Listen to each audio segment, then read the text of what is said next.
This is something I've never really talked about because, honestly, it still freaks me out. But maybe sharing it will help me get over it or at least stop it from replaying in my head every time I'm alone at night. It all started last semester during finals week. Like every other student on the planet, I had left my studying until the last minute. I'm not proud of it, but that's just how I roll. Anyway, I had this massive history exam coming up, and I was completely unprepared. I decided to pull an all-nighter in the school library to cram as much information into my brain as possible. Our school library is one of those old, classic-looking buildings. It's huge, with rows of tall bookshelves, long wooden tables, and a high ceiling that makes even the smallest sound echo. During the day, it's usually packed with students, but late at night, it's dead quiet. I figured it would be the perfect place to study without any distractions. I got to the library around 8 p.m., grabbed a spot at one of the tables near the back, and settled in for a long night. There were a few other students scattered around, but they were all in the front of the library. It was just me and the books in the back, which was fine by me. For the first couple of hours, everything was pretty normal. I was working my way through my notes, highlighting key points in my textbook, and trying not to fall asleep. Every now and then, I'd get up to stretch my legs or grab a drink from the vending machine down the hall. It was a typical study session, nothing special. But then, sometime around midnight, I started to feel off. It's hard to explain, but it was like the air in the room changed. It got colder, and I started feeling uneasy, like I wasn't alone. I looked around, but the other students had already left, and it was just me back there. I told myself I was just being paranoid, that I was tired and stressed out, but the feeling wouldn't go away. I tried to ignore it and keep studying, but every few minutes, I'd get that same weird sensation, like someone was standing right behind me. I'd turn around, but there was nothing there, just rows of empty bookshelves and the dim glow of the overhead lights. The more I tried to focus on my work, the worse it got. It felt like there was someone watching me, just out of sight, waiting for me to drop my guard. I finally couldn't take it anymore, so I decided to pack up and head home. As I was stuffing my books into my backpack, I heard something, this soft, rustling sound coming from somewhere behind me. It was faint, almost like the sound of someone's clothes brushing against the floor. I froze, my heart pounding in my chest, and listened. The noise continued for a few more seconds, then stopped. I stood there, trying to convince myself that it was nothing, maybe just the building settling or something like that. But then, out of the corner of my eye, I saw a shadow move. It was quick, just a flicker of something dark moving between the bookshelves. I whipped my head around, but there was nothing there. At that point, I was done. I grabbed my stuff and practically ran out of the library. I don't think I've ever moved that fast in my life. When I got outside, I felt a little better, but the uneasy feeling didn't completely go away. It was late, probably around 2 a.m., and the campus was deserted. I started walking towards the parking lot where my car was, but I couldn't shake the feeling that someone was following me. As I walked, I kept hearing things, soft footsteps behind me, the rustle of leaves, maybe even the sound of someone breathing. Every time I turned around, there was nothing there, just the empty path and the shadows cast by the streetlights. I tried to walk faster, but the sounds seemed to keep pace with me. It was like I couldn't get away, no matter how hard I tried. Finally, I reached my car. I fumbled with my keys, my hands shaking, and practically dove into the driver's seat. I locked the doors, started the engine, and peeled out of the parking lot without looking back. The whole drive home, I kept checking my rearview mirror, expecting to see someone sitting in the back seat or following me in another car. But the road behind me was empty. When I got home, I parked in the driveway and just sat there for a minute, trying to catch my breath.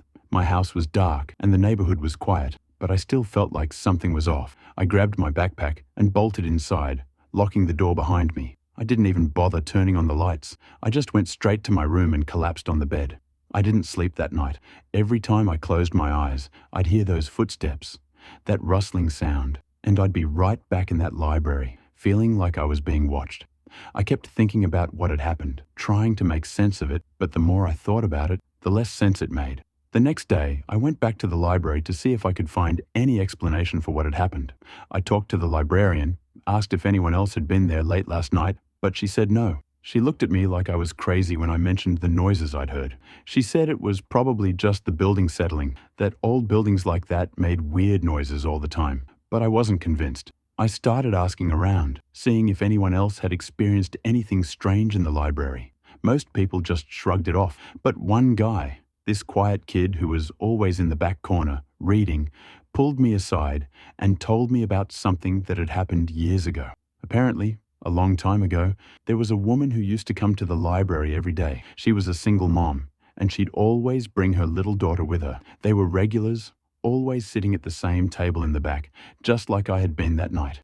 But one day, they didn't show up. It turned out they had been killed in a car accident on their way to the library, hit by a drunk driver who ran a red light. The guy said that ever since then, people have reported strange things happening in the library late at night. Some have heard soft footsteps, others have seen shadows moving out of the corner of their eye. But the scariest part is that a few people, mostly students like me, studying late, have said they've felt like they were being watched, like someone was standing right behind them. I don't know if I believe in ghosts or anything like that, but what happened to me that night felt real. I can't explain it, and maybe I never will, but I know one thing for sure. I'm never going back to that library after dark. This happened a few years ago, and even now, I still think about it every day. It was supposed to be the best day ever, my last day of high school. Instead, it turned into something I'd rather forget, but I just can't. It was the last day before summer vacation, and everyone was in high spirits. You know the vibe. People signing yearbooks, taking pictures, and saying their goodbyes.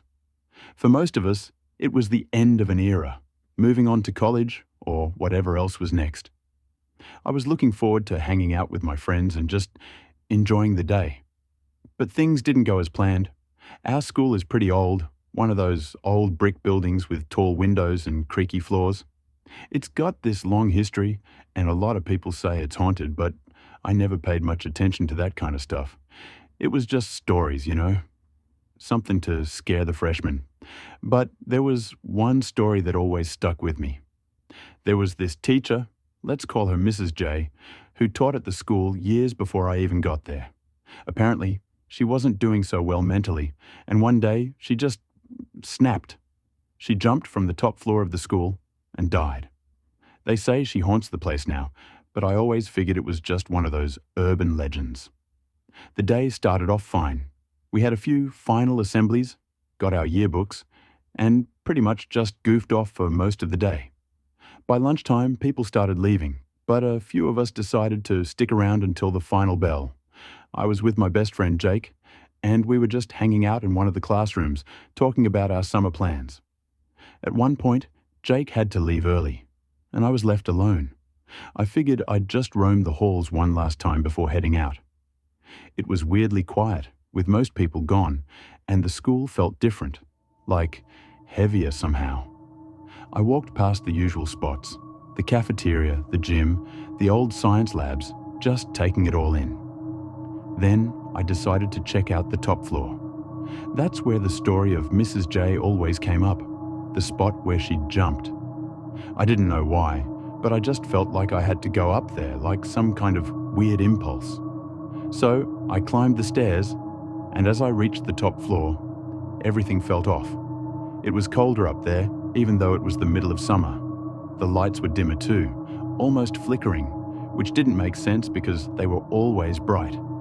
I walked down the hall, passing empty classrooms, each one looking creepier than the last. When I got to the end of the hall, I found myself standing right at the spot where Mrs. J was supposed to have jumped.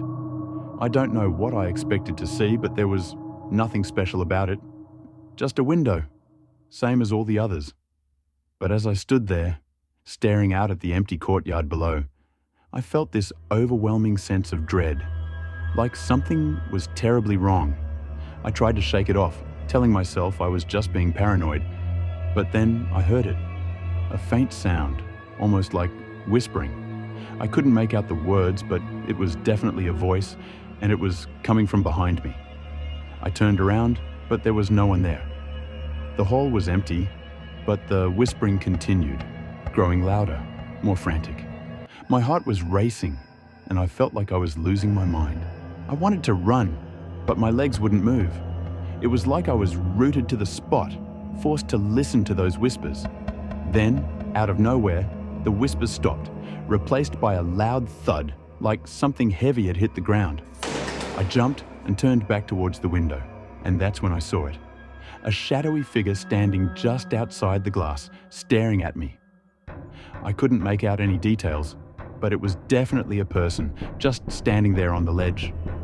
My mind was screaming at me to get out of there, but I was frozen in place, staring at this figure. It didn't move, didn't say anything, just stood there, watching me. Finally, I managed to break free from whatever was holding me in place, and I bolted down the hall. I didn't stop running until I was out of the building and standing in the parking lot, gasping for air. I was shaking all over, trying to make sense of what just happened, but I couldn't. It didn't make any sense. I knew what I saw, but I couldn't explain it. I must have looked like a mess, because when my parents picked me up a little while later, they could tell something was wrong. I didn't say much on the ride home, just mumbled that I wasn't feeling well. When we got home, I went straight to my room and stayed there for the rest of the day. I couldn't stop thinking about what I saw, what I heard. The whispers, the shadow, the feeling of dread. It was all too real. I didn't sleep that night, just lay there staring at the ceiling, replaying the events over and over in my mind. The next day, I tried to convince myself it was all in my head, that I was just tired and stressed out from finals. But deep down, I knew that wasn't true. I knew what I saw, what I felt, and it was real. I haven't been back to that school since, and I don't plan on ever going back. Whatever happened that day, whatever I encountered, it's something I never want to experience again.